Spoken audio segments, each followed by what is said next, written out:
apabila Nabi sallallahu alaihi wasallam menerima maklumat-maklumat dan maklumat itu cukup, Rasulullah SAW pun segera mengumpulkan para sahabat untuk berbincang, syura, berbincang untuk membuat satu tindakan bersama-sama.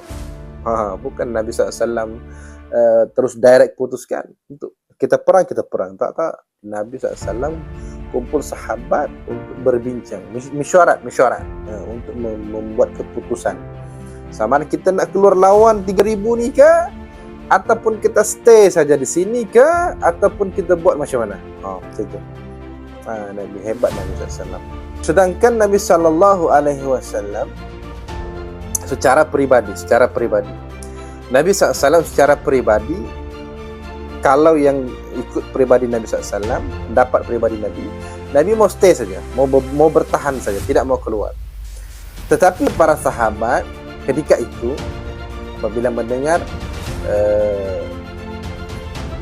pandangan peribadi pada Nabi SAW, mereka tidak bersetuju dan mereka kebanyakannya bersetuju untuk keluar, kita lawan orang.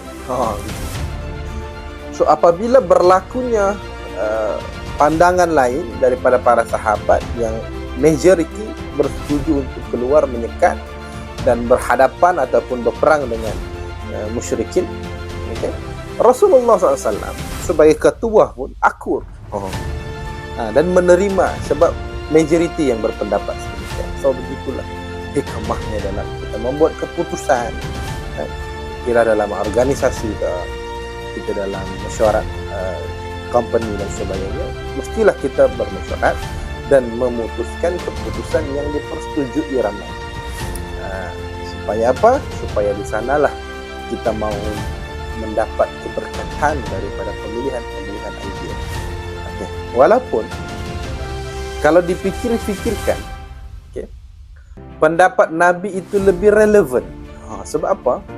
Ialah dalam keadaan kita mau berhadapan dengan 3,000 tentera musyrikin, dan kita pun belum tahu lagi berapa banyak kita boleh kumpul. Okay. Tapi Nabi SAW tetap menerima pendapat daripada sahabat-sahabat mereka yang lain, sebab mereka itu adalah orang-orang yang memang tinggal di Madinah. Jadi selok-belok Madinah ni mereka tahu. So mereka boleh menyusun strategi